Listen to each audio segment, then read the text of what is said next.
So I'm walking down to this part of the forest. There's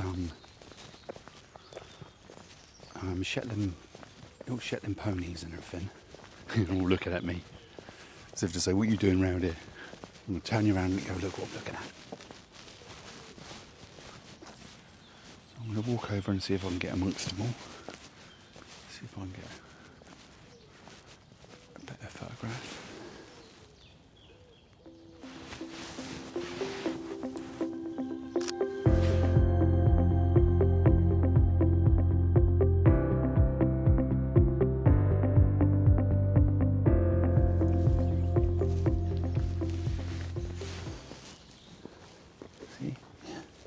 Right, I'm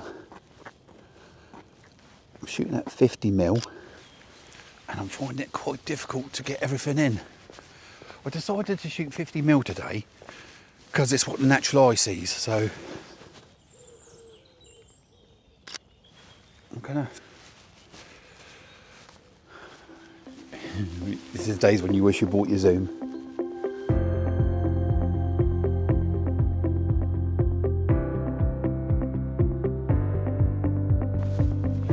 Right, it's a foggy day today, but where I am, oh, there we go.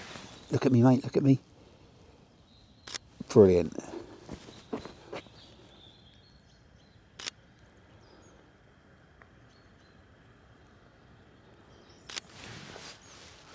If you can hear people in the background, some people are walking their dogs this morning. I've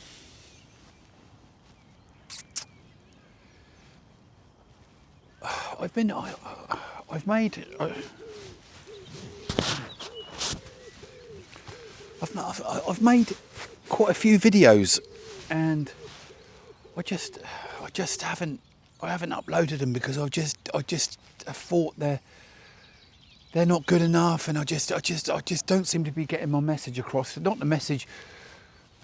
Well, the message I want to say, really, and I'm finding it very frustrating every time I do a video and I go back and I look at it and I try and get my message across. And I think I know what the problem is. I think I know. I'm trying to teach photography, and I'm only 2 years into my photography journey, and I'm trying to teach photography, and my knowledge base is limited. I mean, I think I've got quite a good knowledge of photography, you know, because I'm sort of like a bit of an obsessive person. So the last 2 years, I've like been really at it, trying to get my photography where I want it to be. And I mean, it's never going to be where I want it to be, I suppose. I mean, you know, we should all be looking to just keep on just. Oh, I don't know what I'm trying to say. I feel like the channel it's got to go down a different route. I can't try and just teach people photography. All I've got to do now, I think what I've got to do is that I've got to just basically show what I'm doing, really, and just, you know, I'm not here to teach you.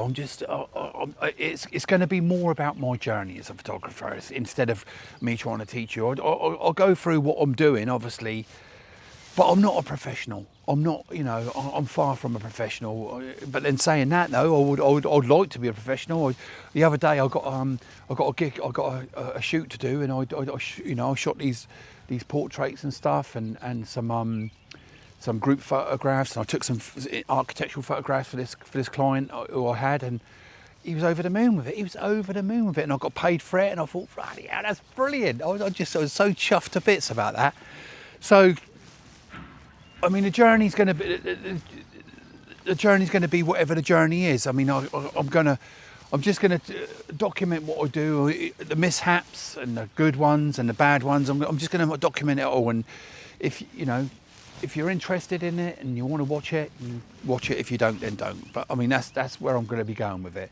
I'm trying to step away from trying to teach you photography.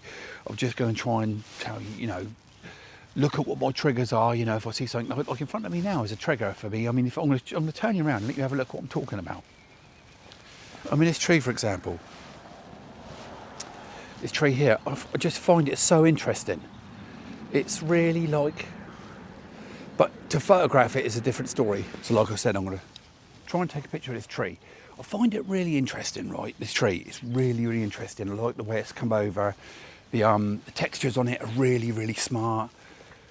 But it's knowing how to photograph it. This is the question of everything. I mean, you know, you can point a camera at anything and just take a photograph, and it's the photograph of it. But to make it interesting, to make it like, to tell a story, basically. So that's what I'm going to try and do. I'm going to try and capture this tree in its essence, as they say. So walk around this way and have a look.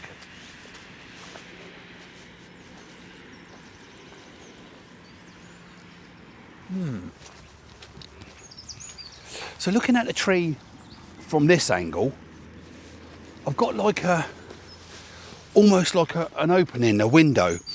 So, I mean, I only brought 50 mil today. And I'm going to tell you about something about 50, this as well. So I put the 50 mil on today, and I went out and I took a few photographs of some miniature horses and stuff like that, some miniature ponies, sorry. And as I was taking the photographs, I was thinking, it's supposed to be 50 mil, and when I looked for the viewfinder, it was like bang, and I thought, oh God. And as I was driving up here, I thought, oh, yesterday I had an APS-C lens on, and I put it in APS-C mode. So it times it by 1.5, and yeah, I had it on, and I was shooting at 50 mil plus 1.5, if you want to work that out. So I've gone back to 50 mil now, so I'm going to try and capture this shot of this tree through here, and if it's any good, I should put it up on the screen. No, it's not interesting at all. See, this is the thing. This is the problem. It's messy. There's the light's not really doing a lot. This is the struggles. This is the struggles. I mean, anybody can come out here and just go, oh, look at that tree, and take a photograph of that tree. You know what I mean? Sorry, take a snap of the tree.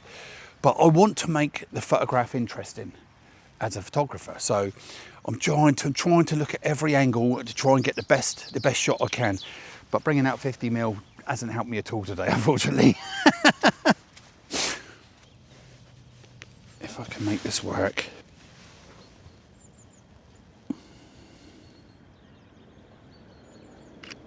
No, it's not doing me any favours for the bringing the 50 mil out. So this is the photographer's life. This is the frustration side of trying to be creative and everything. But I'm gonna walk around, and if I can find a better composition, then I should put it up on the screen for you to look at, without the pressure of the video.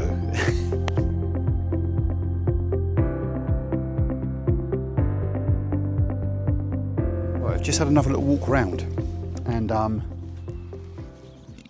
think I may have got a shot. So that's going to be a little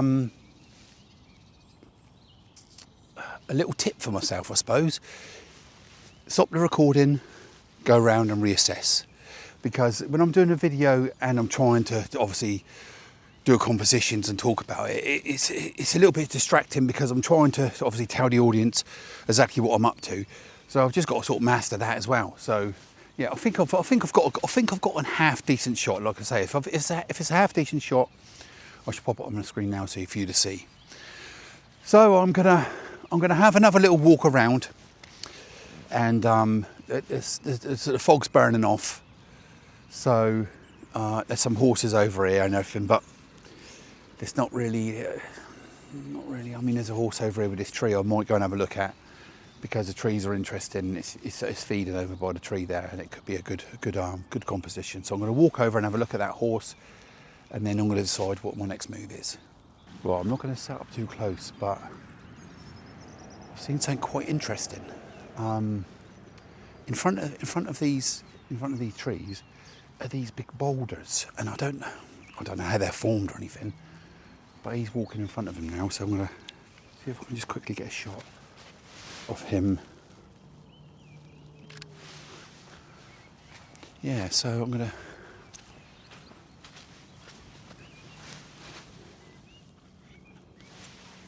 He's having a little munch up. Sorry, she's having a little munch up. Cheers, mate.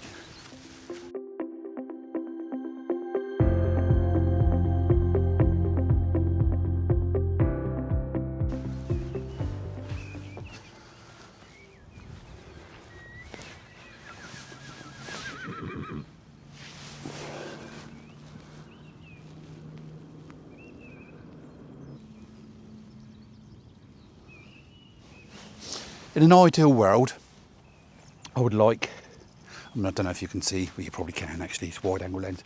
So between these two trees here, and you've got like a little, an under canopy, sort of an overhanging branch. So if there was horses in between them two with this foreground, I think it would make a half decent composition.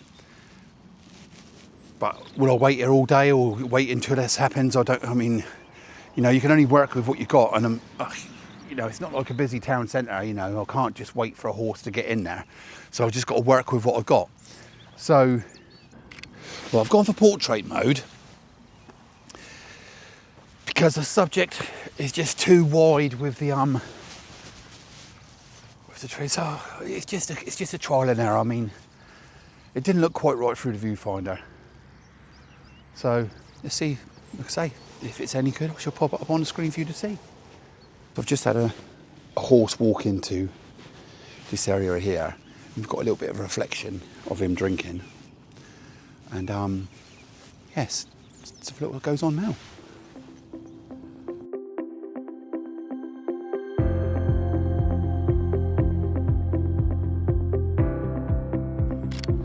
Right, I'm going to explain to you what I did. So I'm at 1/125th of a second. And I'm on an F11. And the reason I went to F11 is because I wanted to try and capture as much sharpness from back to front. So by reducing the aperture down, it makes it you know, nice and sharp from front to back.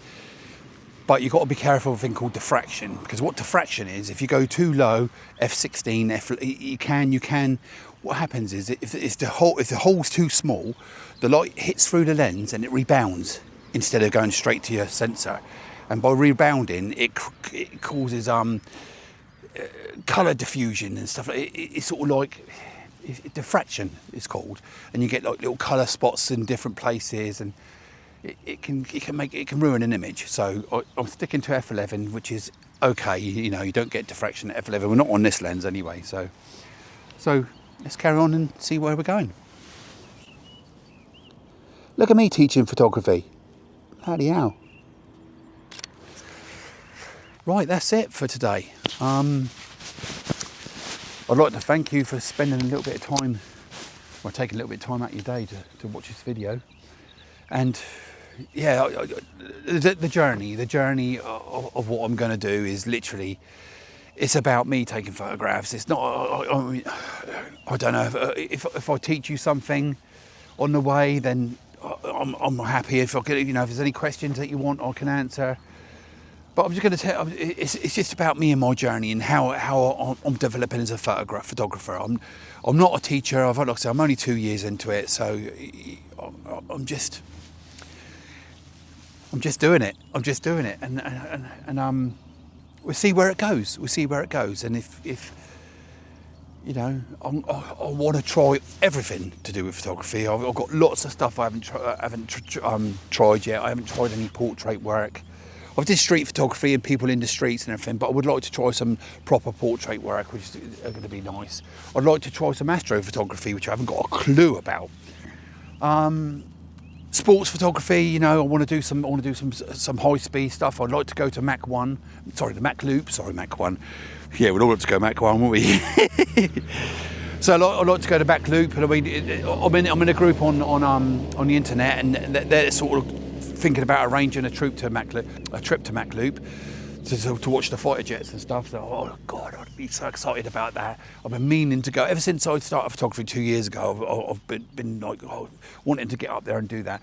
I like architectural photography, so I like taking pictures of pubs and stuff like that. I've got a fascination with pubs, not even though I don't drink, but yeah. So let's just see. I'm going to take another shot of this. He's in the humps now. I've got to take another shot. Right, look, but that's it. I'm done. I'm done. If you got anything out of this video, and I mean, don't mean like, I mean, if you liked it, you know, I'm happy even if you like it. So thank you, like I say, thanks again for spending a bit of time with me today, and I'll catch you on the next one. Goodbye for now.